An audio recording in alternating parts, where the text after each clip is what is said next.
చూడండి, అపోస్తుల కార్యాలు 8వ అధ్యాయం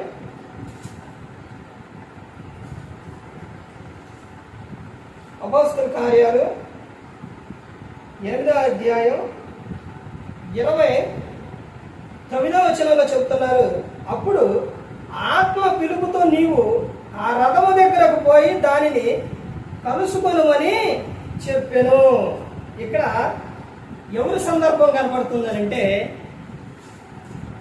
8వ అధ్యాయం మొత్తం కూడా మనం చూస్తే ఇక్కడ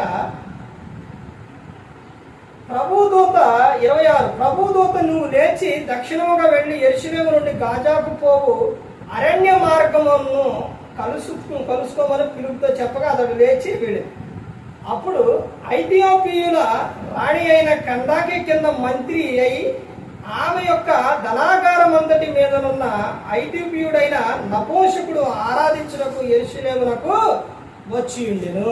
ఇక్కడ ఎవరు వచ్చారండి?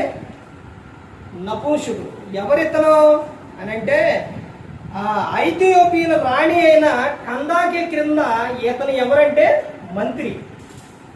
మంత్రి అంటే ఎలా ఉంటుందండి? చాలా పవర్ ఉంటుంది, చాలా విధానం ఉంటుంది. ఆ మంత్రి ఎక్కడికి వచ్చిండు? యెరూషలేముకు వచ్చిండు. యెరూషలేముకి మంత్రి వచ్చినప్పుడు తిరిగి మరలా ఆయన ఒక గ్రంథాన్ని కొనుక్కొని తిరిగి రథం ఎక్కి వెళుతుండు. రథం ఎక్కి వెళ్ళేటప్పుడు ఆ గ్రంథాన్ని ఏం చేస్తారంటే ఆ రథంలో కూర్చొని చదువుతూ ఉంటాడు. నువ్వు గ్రంథాన్ని చదువుతున్నావా? చదవాలనే ఆశ నీకుందా? ఉన్నప్పుడు నీకు సహాయం చేస్తుంది ఎవరు? దేవుడు సహాయం చేస్తుంది. ఎలా చేస్తుందో ఇక్కడ చూడండి. ఎలా ఆజ్ఞాపిస్తుండనంటే ఆ ఏరియాలో అక్కడ ప్రాంతంలో ఎవరున్నారంటే పిలుపు ఉంటాడు అనమాట.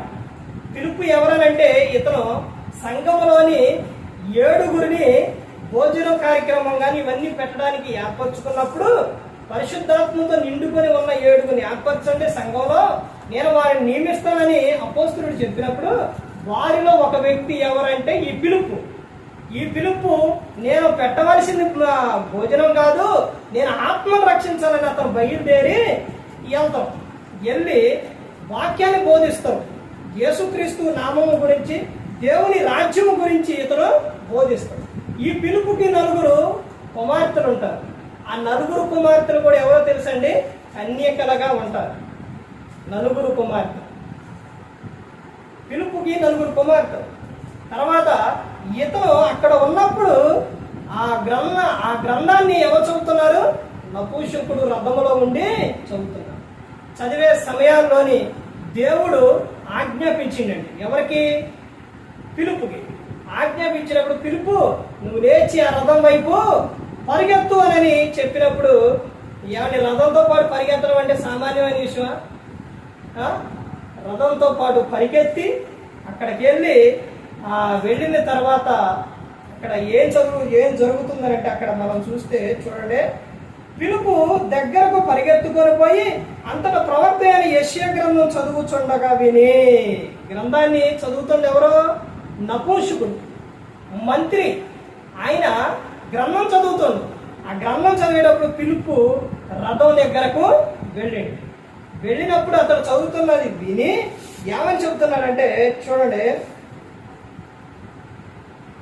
విని నీవు చదువునది గ్రహించుచున్నావా అని అడుగుగా అతడు ఎవడైనా నాకు త్రోవ చూపకుంటే ఎలాగూ గ్రహింపగలడని చెప్పి రథమెక్కి తనతో కూర్చోవని పిలుపును వేడుకొని అతడు లేఖనమున చదువుతున్న భాగం ఏదనగా, ఆయన గొర్రె వలె వలుపు తేబడెను, బొచ్చు కత్తిరించు అని ఎదుట గొర్రె పిల్ల ఎలాగ మౌనంగా ఉండునో అలాగే ఆయన నోరు తెరవకుండెను. ఎవరైనా? యేసుక్రీస్తు ప్రభువు నోరు తెరవలేదంట, మౌనంగా ఉన్నాడు.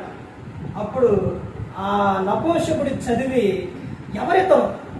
ఇంత మౌనం, ఇంత విధానం ఎవరు అనేది చెప్పినప్పుడు అక్కడ 33 ఆయన దీనత్వం బట్టి ఆయనకు న్యాయ విమర్శ దొరకకపోయినో ఆయన సంతానమును ఎవరు వివరింతురు? ఆయన జీవం భూమి మీద నుండి తీసివేయబడినది. అప్పుడు నపుంసకుడు ప్రవక్త ఎవరిని గూర్చి నాకు చెప్పుచున్నాడు? నన్ను గూర్చియా వేరొకరు గూర్చియా? దయచేసి నాకు తెలుపుమని పిలుపుని అడిగాడు. అందుకు పిలుపు నోరు తెరిచి ఆ లేఖనమును అనుసరించి అతనికి యేసును గురించిన సువార్త ప్రకటించెను.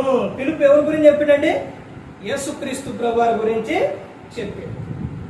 చెప్పినప్పుడు అతడు విని, యేసుక్రీస్తు ప్రభువారి గురించి విని చివరికి వచ్చేసరికి ఆయన ఏమని చెప్తున్నాడంటే చూడండి, వారు త్రోవలో వెళ్ళుచుండగా నీళ్లున్న ఒక చోటికి వచ్చినప్పుడు నపుంసకుడు, ఇదిగో నీళ్లు, నాకు బాప్తిసం ఇచ్చిన ఒక ఆటంకం ఏమని అడిగి రథము నిలుపుమని ఆజ్ఞాపించు.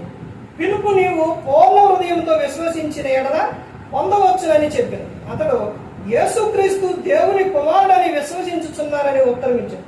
పిలుపు నపుంసకుడు ఇద్దరును నీళ్ళలోనికి దిగిరి. అంతలో పిలుపు అతనికి బాప్తిసం ఇచ్చును. వారు నీళ్ళ నుండి వెడలి వచ్చినప్పుడు ప్రభు ఆత్మ పిలుపును కొనిపోయాడు. నపుంసకుడు సంతోషించుచు తన త్రోవలు వెళ్ళాడు. అతడు పిలుపును మరి ఎన్నడనో చూడలేదు.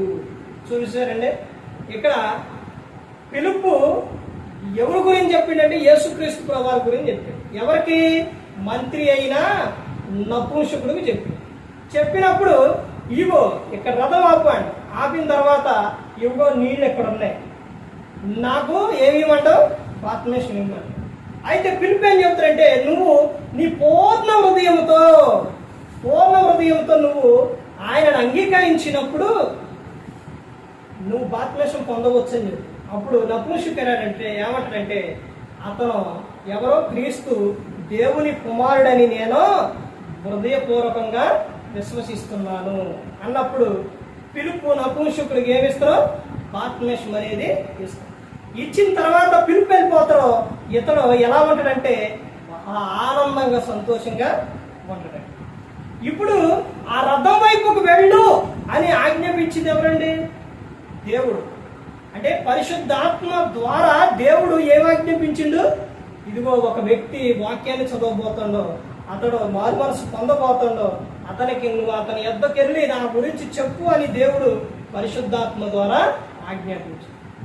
ఇప్పుడు పరిశుద్ధాత్మ ద్వారానే దేవుడు మనలను నడిపిస్తూ ఉంది. భయభక్తులు కలిగి పరిశుద్ధాత్మ మాట ఏంటి హృదయశుద్ధిని కాపాడుకుంటూ క్రీస్తుని పోయి నడుచుకున్న వీరోక విడిచిన పరలోకానికే చేరుకుంది. మరి ఈ విధంగా నిలబెట్టి మాట్లాడించిన తండ్రి దేవునికి కృతజ్ఞతాస్తుతులు చెల్లిస్తూ ఇంతవరకు శ్రద్ధగా ఉన్న మీకు ప్రభు పేట హృదయపూర్వకంగా చెల్లిస్తే మాట ముగిస్తున్న అందరికీ